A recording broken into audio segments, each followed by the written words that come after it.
Hi guys, welcome to my YouTube channel. Over here, I read anonymous stories online. If you like listening to anonymous stories, please do not forget to like, comment, and subscribe for more.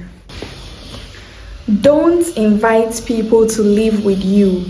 I am a female, 30, and my mom is 50. We live together to co-parent my siblings after my dad passed. She discovered a co-worker of hers was homeless. After confirming that it was okay with me, my mom invited her, let's call her Kay. She's 23, to shower and have dinner at our house. She showed up with her 2 dogs who were covered with fleas and one had worms.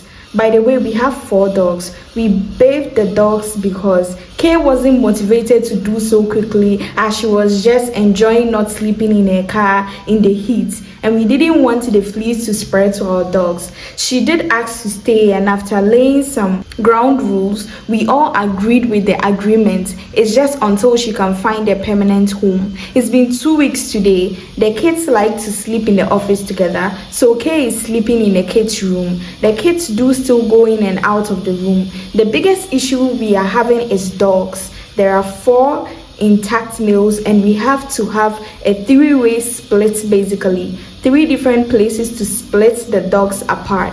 A male dog has been pissing all over our house and a female dog shits all in the room, which is carpeted. It's the point that the carpet is ruined. She hardly ever takes the dogs out and will often leave for work and step over the dog mess and just leave. When we lock the boy dog in a room or crate, he barks incessantly. I work from home. We have 2 separate yards outside, but we are afraid to leave her dog outside because the fence is not solid at the bottom, and we have one of our male dogs in the other one. We have had to throw out all of our rugs, a large pillow that we couldn't get stains out of, and are constantly washing clothes, bedding, and anything else the dogs potty on. Mom and I feel like we are constantly mopping and doing laundry, and our house still stinks. I don't want to kick out someone who is homeless, but these dogs have got to go. What can I do? If she cannot take care of the dogs properly, she has to go, because she's not even taking care of the dogs properly. How much more where she's living? She has to go. If she cannot figure a way out to. The first red flag was when she brought the dogs and they had fleas and worms and she wasn't even bothered to cater for them. That just says the type of person she is. How much more your own house? Consider. Am I the asshole for wanting to warn my brother's girlfriend that he's stringing her along? I am 27, a female. I have a younger brother, he's 25. Let's call him Wise Guy because he thinks he's the smoothest operator since James Bond. But the worst hair.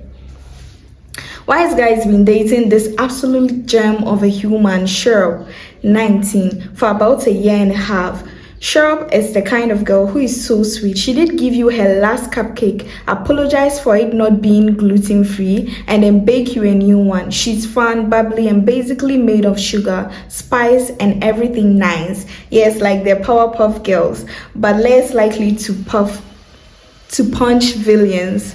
My family is obsessed with her. They've practically adopted her, inviting her to every family BBQ, adding her to the group chat, and framing her in family photos like she's already got a ring. It's like they are planning her bridal shower. All Wise Guy is still practicing for the World Procrastination Championship. Here's the problem. Shop is head over heels for Wise Guy. Like Gaga level smithing. She's not subtle about it either.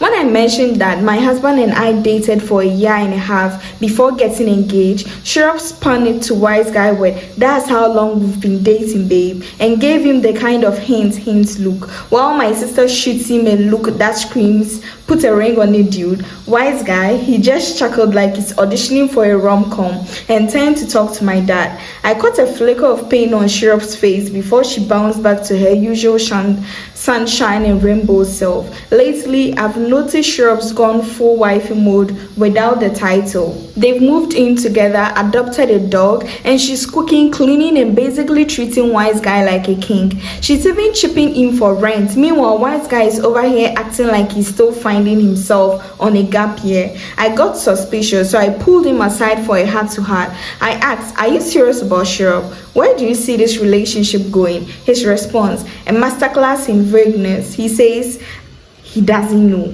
if he sees a future with her. He likes her sweetness but claims she doesn't challenge him intellectually.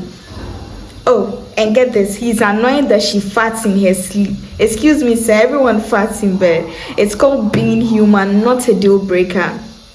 Also, I know my brother, he loves being the smartest guy in the room. He would despise know-it-all girl. His excuses sound like they were written by a Reddit thread titled "How to Dodge Commitment 101."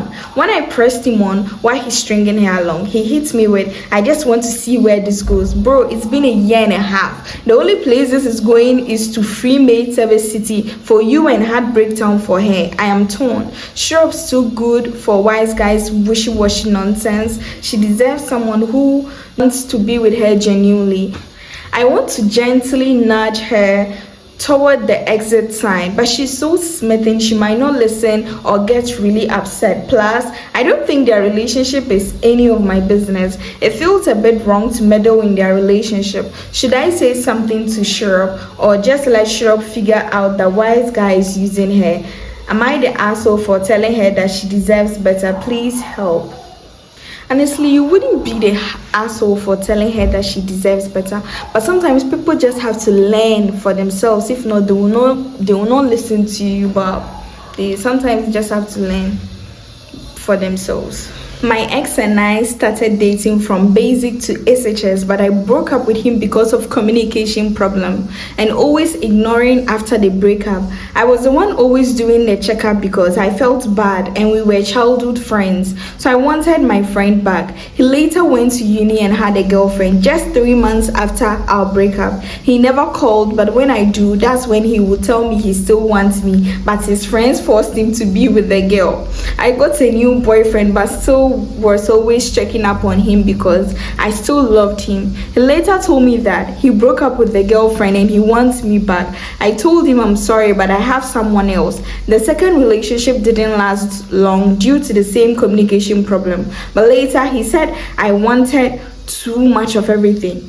My childhood friend is now in the UK. I tried to reach out to him to apologize for everything and see if we can be friends again, but he said he's perfectly fine and has read my message but no reply. I feel very bad and lonely. I don't know if love isn't for me because I did everything for them. I was there when they needed someone, helped them financially. All I wanted was love and attention. I have a lot of questions in my head. Did I make a mistake by letting my first boyfriend go or what? What am I doing wrong? Why can't I get someone to love and treat me right? Is there something wrong with me? I knew that he would travel outside of the country before I broke up with him. It seems like you know what you want and you're not getting what you want, but it's like you are still forcing. You are forcing the thing. You are forcing it with these people because they kind of don't appreciate you well enough. You are aware, you don't know what you want, but then why are you still there? I've come to the end of today's video. Please do not forget to like, comment, and subscribe if you like this video, and see you on my next upload.